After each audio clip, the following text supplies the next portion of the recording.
Guys, we normally start off stuff comically and very unrehearsed, but today it's an announcement thing for us finally being on goddamn Soundcloud. So if you guys want us to finally post some stuff from Season 1 and Season 2, make sure you follow that shit so I can make us go into the pro status. Anyway, roll intro credits.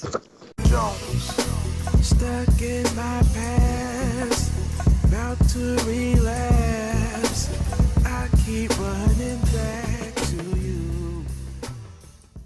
Woo! Good evening, everyone. Welcome to What Grinds Our Gears, the podcast where we grind gears, we don't grind gears, we bitch, we moan, we bullshit. It's all fun party here. As normally stated, you have your host of first me of V. I'm obligated to be in every episode now. Next up is the co-founder, co-host, main owner of Thing. He's Deadpool on Sundays, Logan Monday, Wednesday, Friday, Kratos Tuesday, Thursday, Saturday. Everyone give it up for Hobbs. Hola. Hello. Next up on roster, we have the Sailor Vampire with an army that spans the entire eastern seaboard. Her first lieutenant is a derpy wraith named Joey. Her other two assistants are Bonbon and Viola. And she's baby mama to Prince of our Saints who are married to Android. Why? How? No one gives shits. Everyone give it up for Sally. Yay!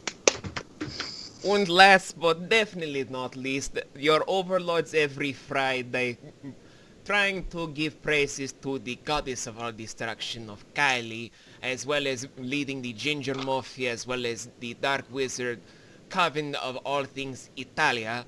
Ladies and gentlemen, give it up for Shweebe and Phoenix! And today, my lovely little listeners, viewers, whatever menu you're using, we are talking about the Stephen King shared universe. Oh, what a great pause of silence. And then the whole like room we just- would hush. We just shared a moment of silence because something died. It was our hopes and dreams of coming out of this unscathed. Anyway.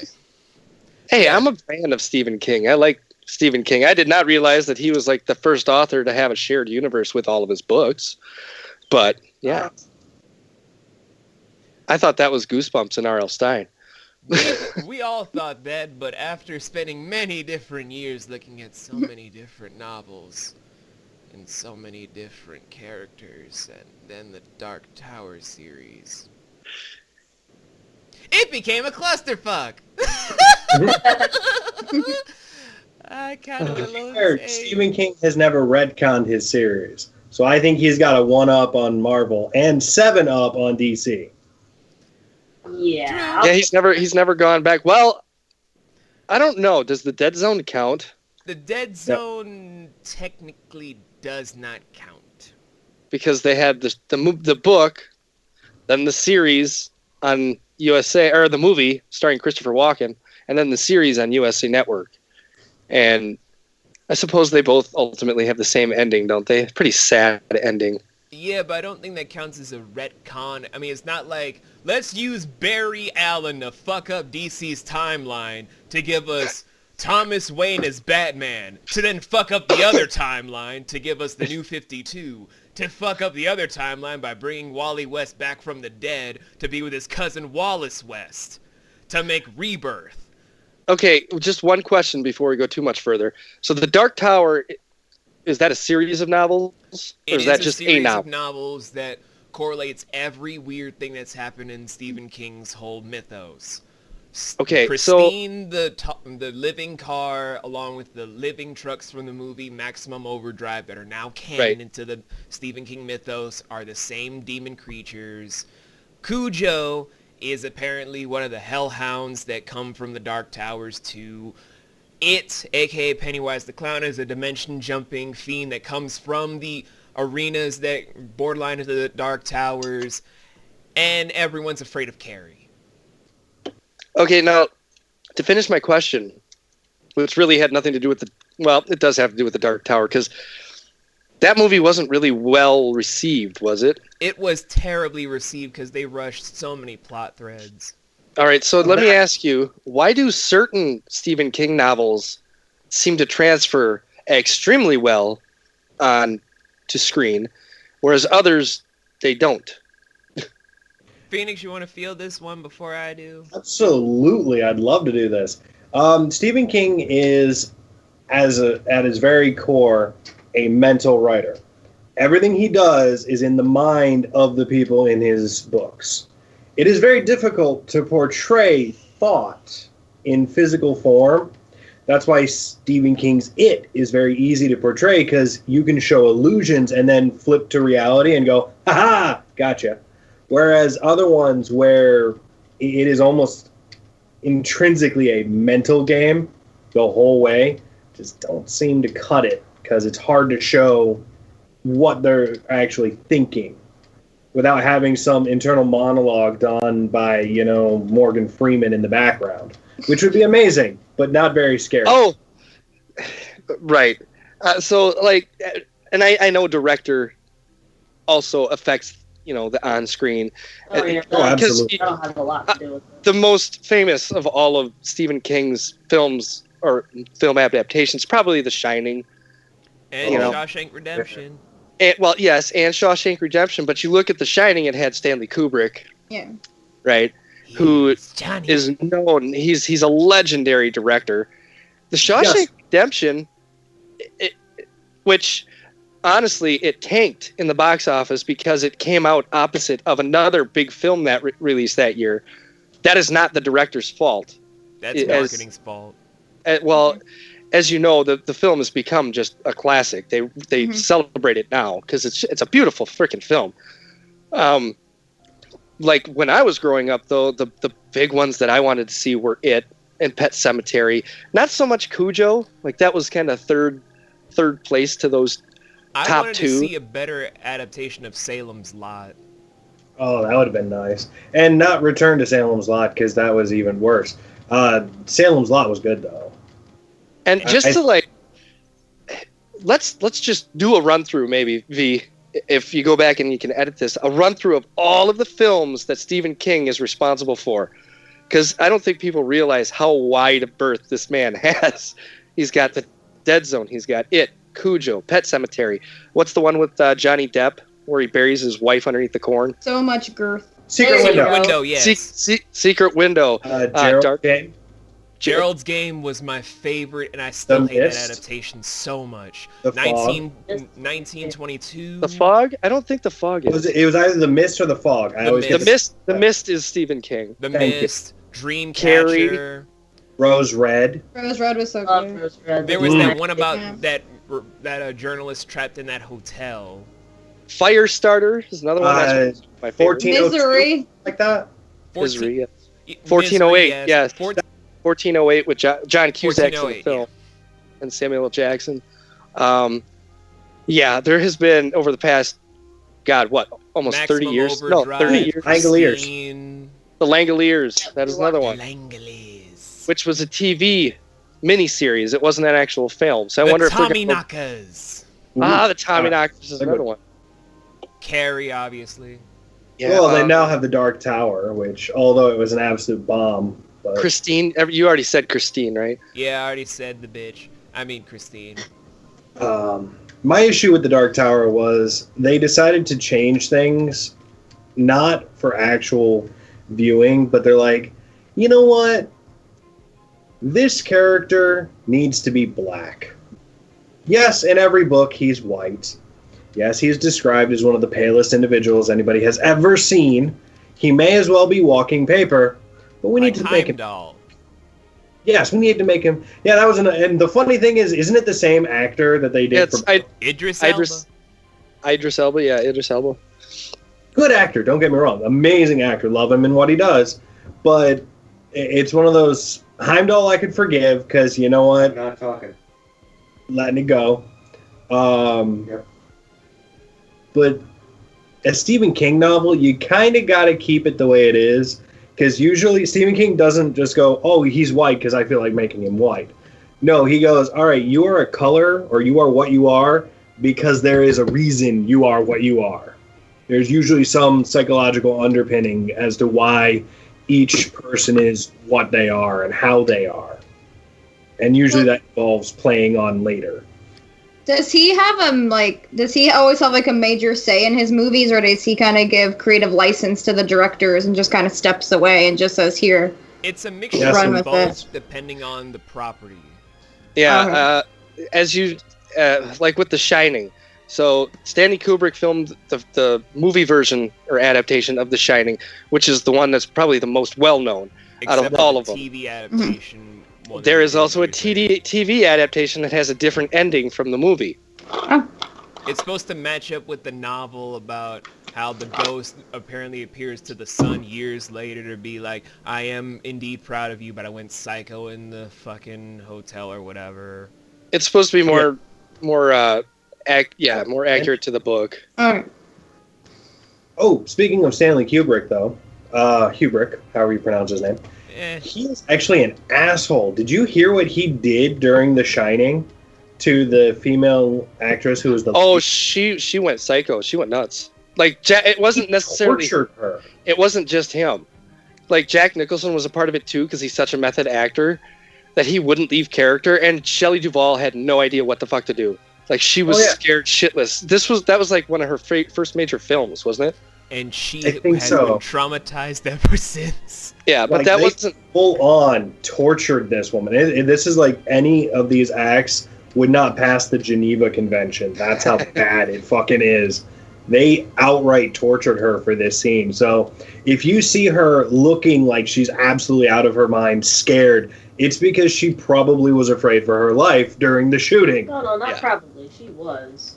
Yeah. Yeah, because when Kubrick is very... Was he- very. was very, how do you... I'm good. method director, so to Mhm. speak. Like, I saw an interview with the cast of Full Metal I Jacket, was just stuck in fire. which is another Stanley Kubrick film, and they loved it. You know, it is a great movie, and they all loved Kubrick at that time. Now, I don't know what the difference is, but I can point out the When- difference a little bit, but it's kind of far-fetched since it's like director to director. But when I'm trying to dictate how a show or upcoming movie would go, I try to get into the mindset of the genre.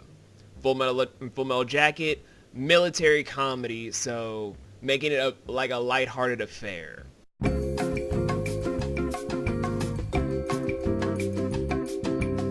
But The Shining, a Stephen King novel about a man losing his mind to the ghost inhabitants of a hotel while his son sees visions and even sees a pool of blood coming out of a hotel elevator door with two creepy ass girls in the hallway going like, Come play with us Forever.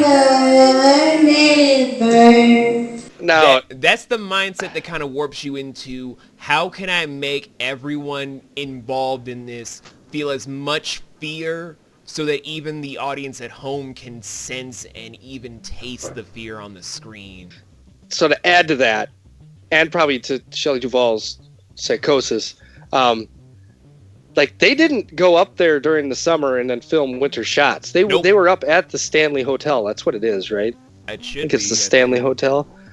I believe And they it. basically did what happens in the novel. They went there during the wintertime. It's all shut down. There is no residents here except for the film crew and them. And this place is supposedly actually haunted. Like, It's this, a little haunted, Yeah. but it's just Oh, how yeah. it what's goes. funny though is, you know, the scenes where she's locked in the in the food storage and there's all that food. That is actually the cast and crew's food for living there. That's why there's so much of it. It's all actual there. It's what it is. And Or they're how like, about "Oh, that- Yeah, let's do it. Wasn't there a scene where she climbs out, like, is it a second or third story window, and it's just a pile of snow that she kind of rides down on? Or is Yeah. that the boy? Oh, it was one of them. I think it's her. It was one of them. But that's like actual snow, right? That's yes, that Yeah. was actually snow. that's not like Oh, they yeah. didn't.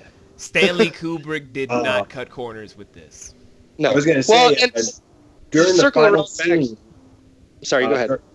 During the final scene where where he freezes to death, he's actually covered in water, sitting out there, and he is freezing. They actually had to fight hypothermia for him because he's like, no, fuck no, we are doing this real. Even Stanley was like, I don't know if we want to go this far. It's like -7 degrees out. Are you sure? Yes, fucking cover me in water. We're doing this. Jack, are you sure you want to do this? Yes, bitch.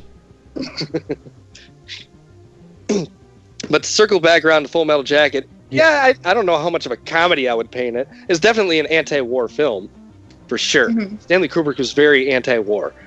And he had made a film previous to that was like a kind of protest film, but it was more lighthearted. Because, I don't know, there's a suicide scene from Vincent D'Onofrio before they even get to Vietnam, where he shoots himself and he shoots the gunny. So... yeah, it's a thing. I don't know if that's...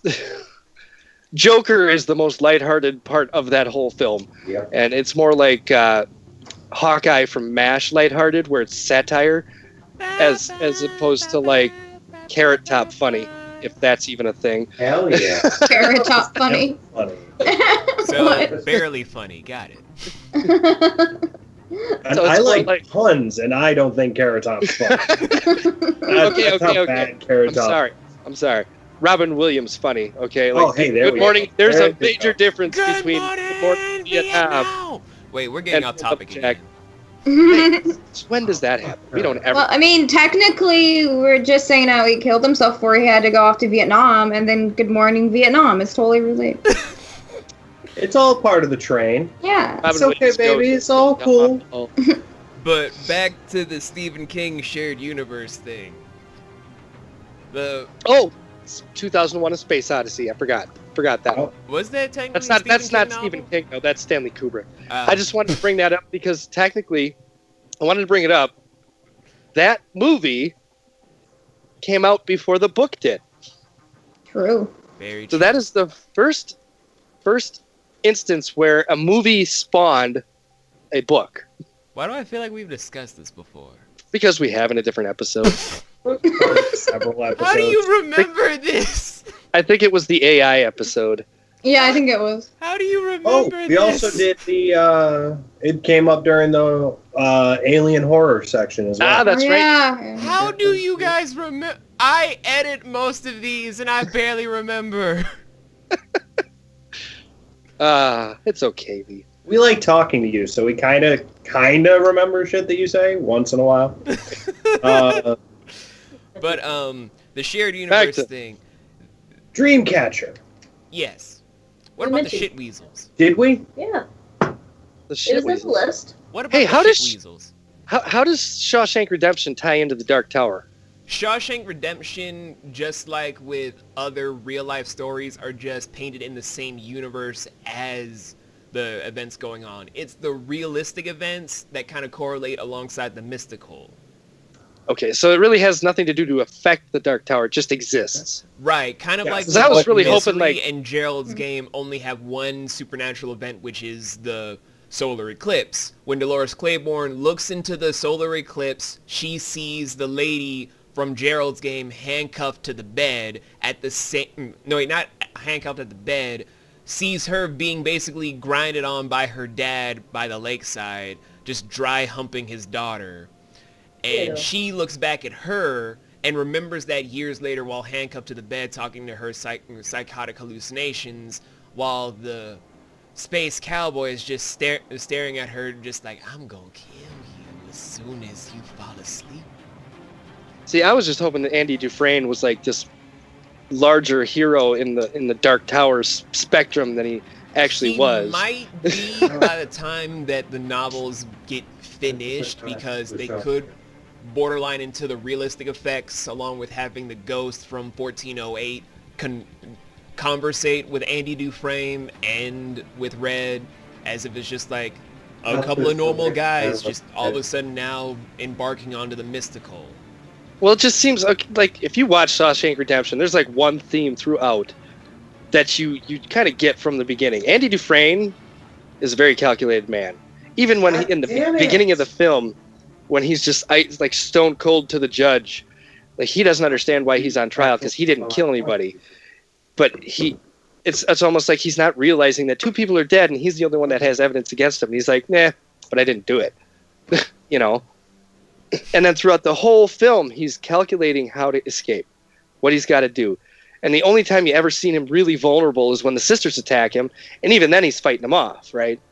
Fighting off his rapist, even saying he'll bite that dick off. But not only that, he's also working his way in the system.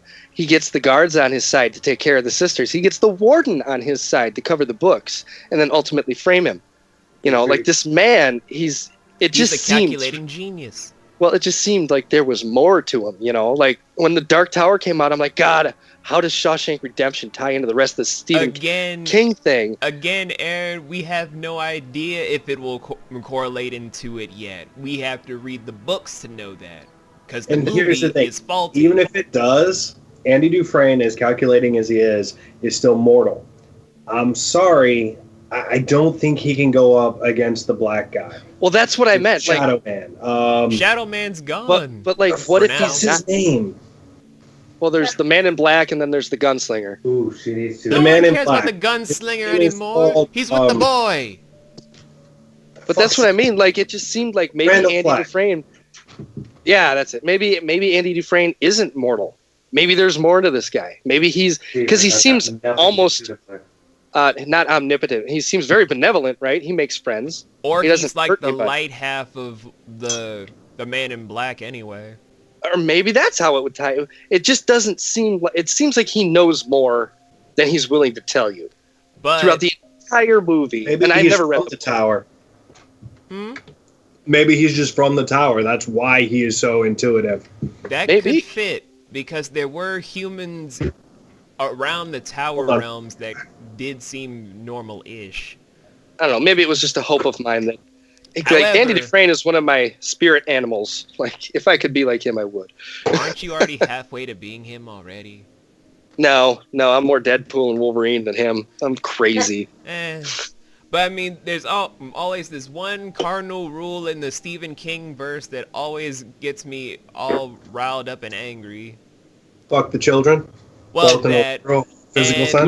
Literally in it. Yeah. Well, the thing of it being nobody fucks with Carrie dead or alive. Like, there's literally novels that have had Pennywise's whole form come back to life. He's kicking over children's graves, but as soon as he comes to Carrie, he's like, that bitch crazy. Skip over, not touch the that bitch be crazy. Well, that's just it, though. Carrie versus it would be a horrible fight in, Pennywise's. Carrie versus the child from Firestarter, dead or alive, would be in Carrie's favor. Yeah, but hold on. I thought that those two actually were tied together, Carrie and Firestarter. I thought they were the same, like, government experiments happening. That's why she had the psychokinesis and shit. Yes and no. If I remember correctly, wasn't it that the mom was the one who had the experimentation done, and that's why she's wholly religious and nutty? And yes, and it was passed to her daughter. Yes. And so it was similar in Firestarter because the father was having experiments done to him as well, but his daughter was also part of it. So she was actually part of it with her father. But still, it's also yes and no because it's also correlated to Carrie's father, who's not around. They kind of hint at it in the original novel that he kind of had ESP embedded into his system from birth, along with the experimentations done on Carrie's mother. Correlate the two together, you have someone that is the most dangerous psychokinetic person in the Stephen King verse. So, like, Firestarter is one of the few Stephen King novels I actually read from start to finish. And the movie's actually kind of good too. That's got Drew Barrymore in it when she's a kid.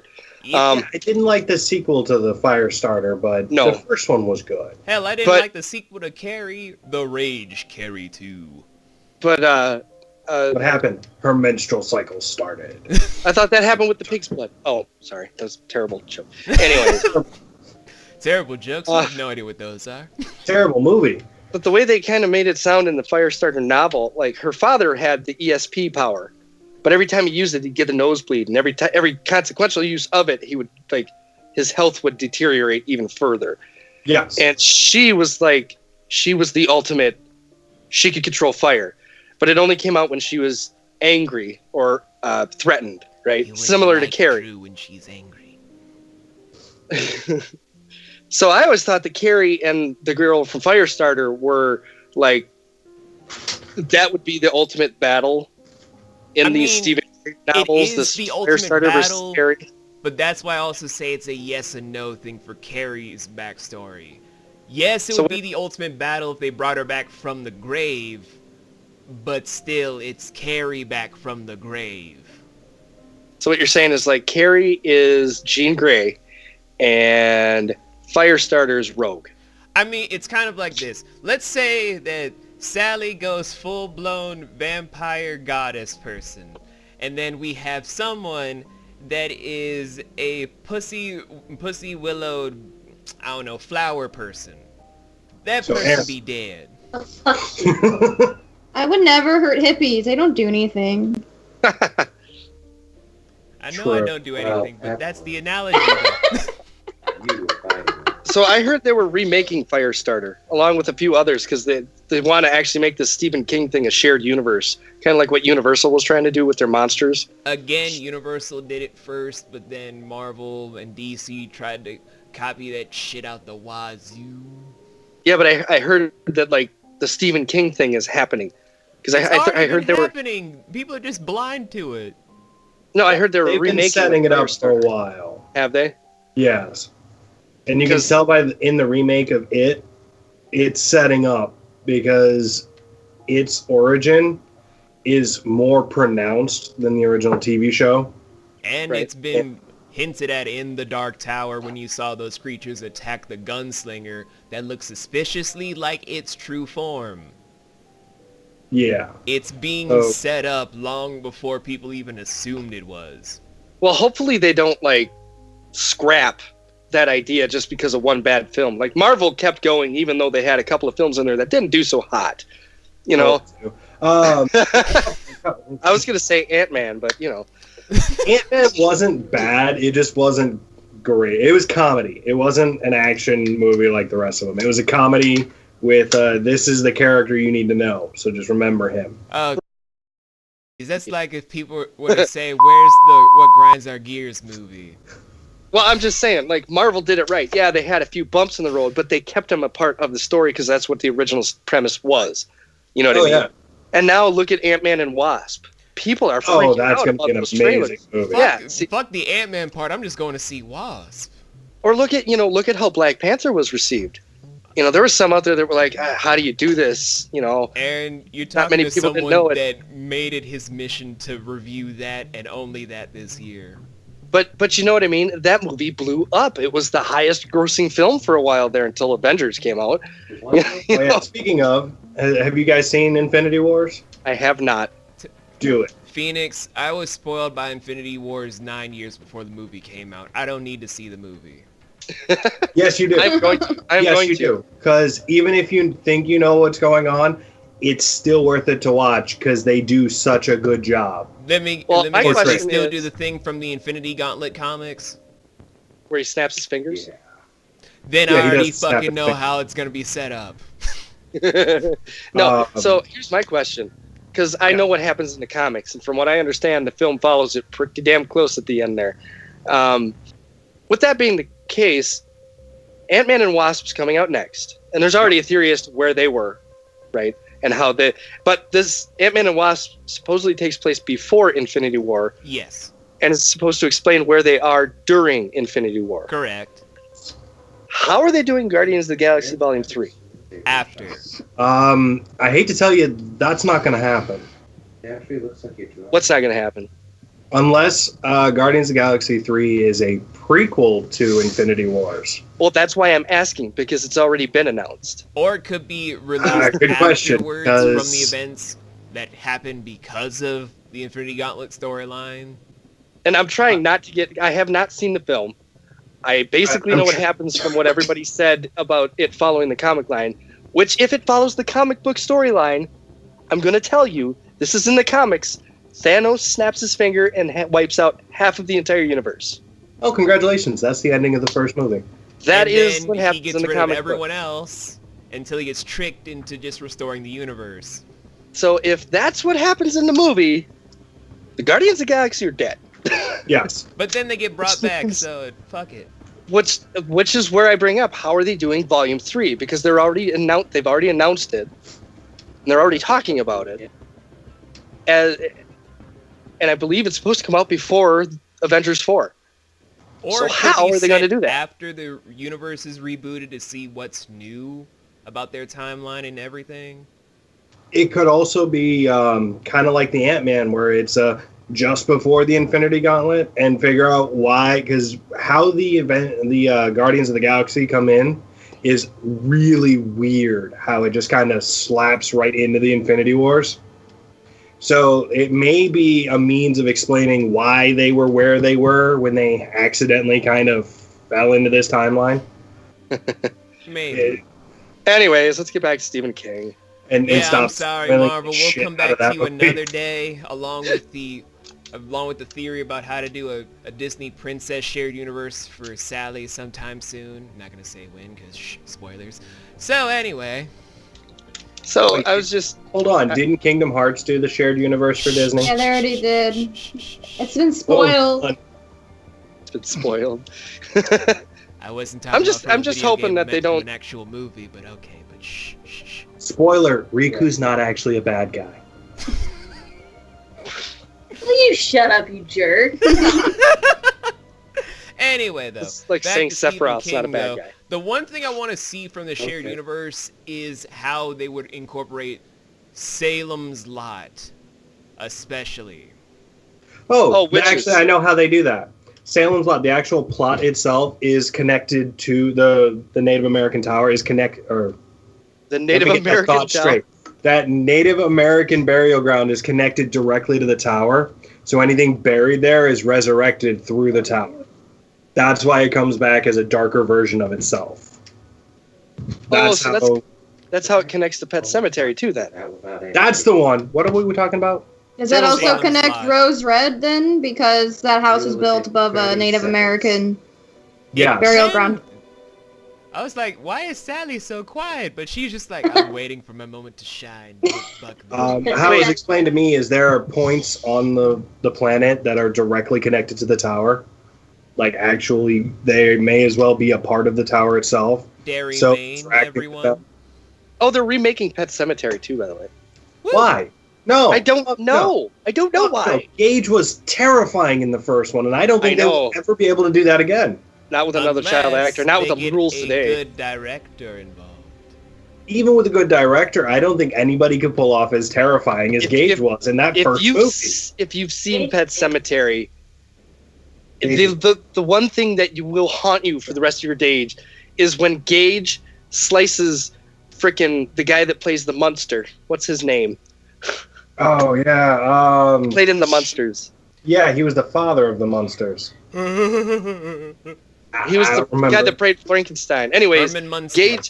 Herman Munster. You see his little hand come out and slash his Achilles heel, and then the face he makes at him, that freaking smile and that laugh, like that's horrifying from a fucking 5-year-old child. It was, and it wasn't even a 5-year-old. It was like a 3-year-old, from what I understood. It was supposed to be this almost fucking toddler. Little baby.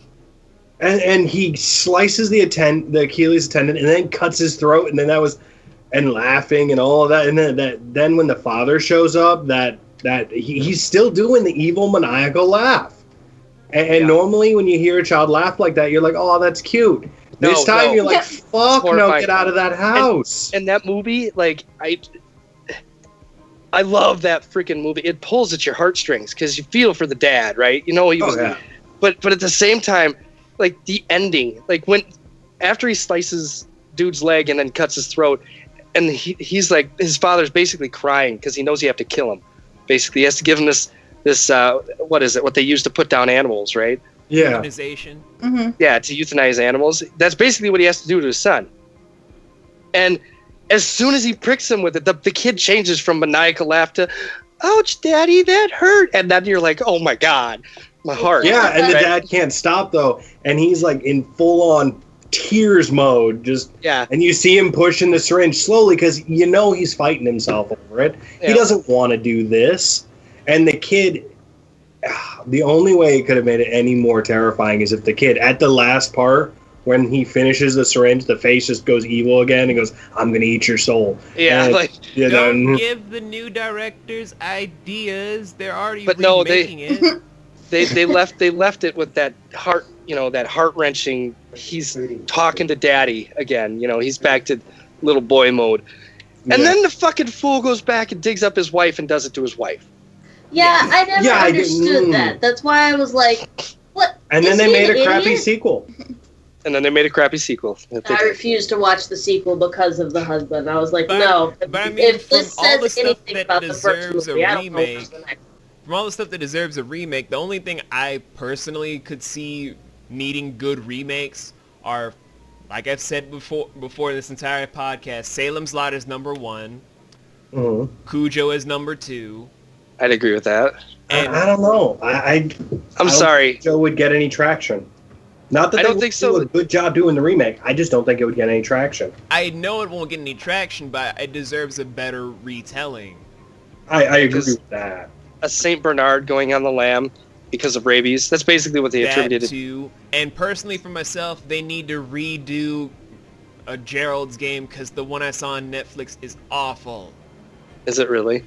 I sat there the whole time with this bitch handcuffed to this bed with these skinny beanpole bed frames holding her back. When I'm reading the novel, it's like these fat knobs where she's just like, I can't get out. But she's only got these beanpole-esque things holding her back and just this small wooden board above her head. To the point I'm just like, look, you dumb. Why don't you just lift up your right arm above the pole to stretch out, get your other arm fixed so you don't deglove yourself, go call for help, and then hope to God that you can get your husband buried properly before the dog fully eats him, you stupid bitch. Jesus. Yeah, no, and I watched it. It's terrible. It is like, even with as skinny and scrawny as she is for the movie, there is no way you couldn't bust that bed frame. Not with a rush of adrenaline. By trying. So, explain Gerald's Game to me. From what I understood in the trailer, Phoenix, I got this. Don't you say a fucking word. I got this. Hold on, B, because I think the trailer kind of gave it all away. It did.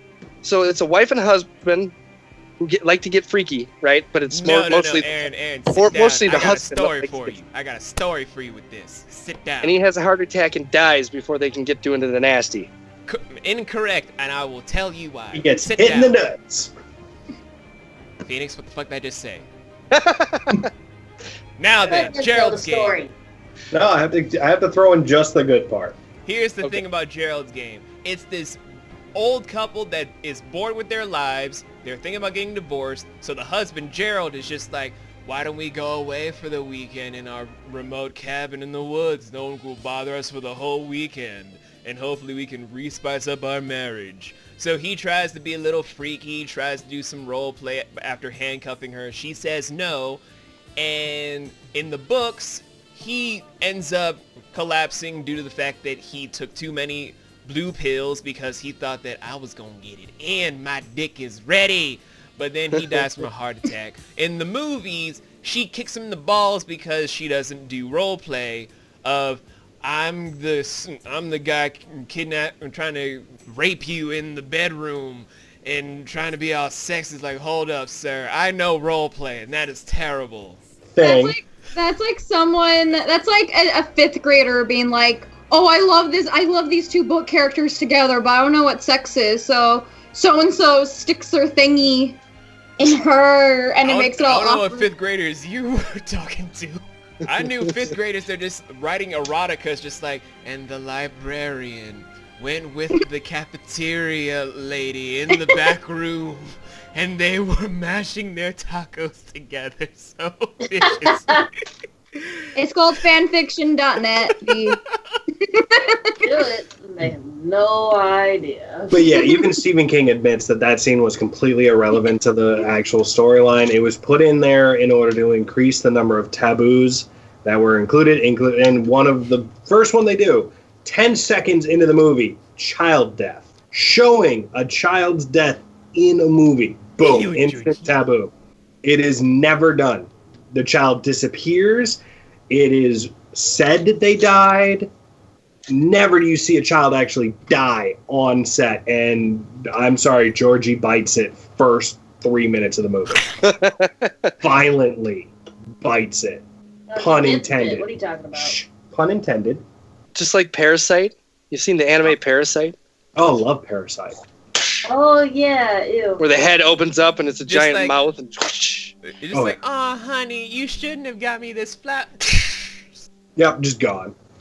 But yeah, you know what? If that was the point of the book, to fit as many taboos in there as possible, to make you as uncomfortable as possible, to make you psychologically disturbed by this book, then job. he did a fucking hellishly good job. Why do you think 20% of my brain got scorched, Phoenix? The single scene where the children's fucked each other? Well, that was 5%. No. Wait, only 5%? Only You're that 5. immune to child pornography? No, Vinny, I think... Phoenix, shut up. It's not even from that point of view. Like, guys, you have to understand, I saw a Serbian film. And the first two human centipedes, Salo, where they had priests lining up to rape children in church functions as if it were a common thing to do in their cult. I've also seen heavy traffic. I've researched every fetish across the globe for my sex ed videos. I've even sat in rooms where people showed me documentaries of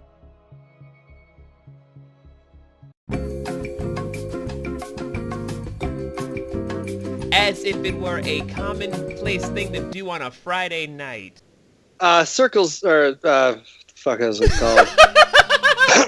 That was just way too... He's like, I need to change the subject really bad. No. I was just gonna say, Faces of Death was a thing when I was a kid.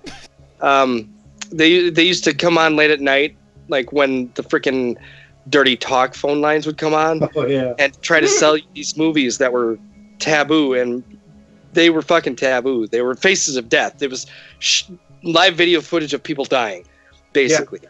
Somebody walks into a helicopter blade, head gets chopped off. Kid walks in front of a train, blows up all over the fucking action. Then yeah. Call us now that's pretty much what it was. See, Faces of Death. If you want to know how to live, learn how to die. You know, kind of like, what? They need to have like a very sexual person just on the phone line, just like, do you guys want to see some bloody action? Oh God, my ankles! Then why don't you call the Die Hard hotline? Oh God, my kidneys! But it wasn't even funny at all. It was just gross and disgusting. It was like, seeing those movies would have fucked you up as a kid. And unfortunately, my wife got to see all of them. Oh. And you guys not by choice. It wasn't by choice. And she literally says it fucked her up. You know, seeing the little boy walk in front of a train, and then all you see after that is a red cloud and splatter on the camera, is horrible. Jimmy. I mean, the kid's like 8 years old. Jimmy. Anyways, I'm sorry. No, that's fine. We're on a weirdly morbid topic to begin with. So you didn't jump that far. No, but you guys want to know an even bigger jump, though?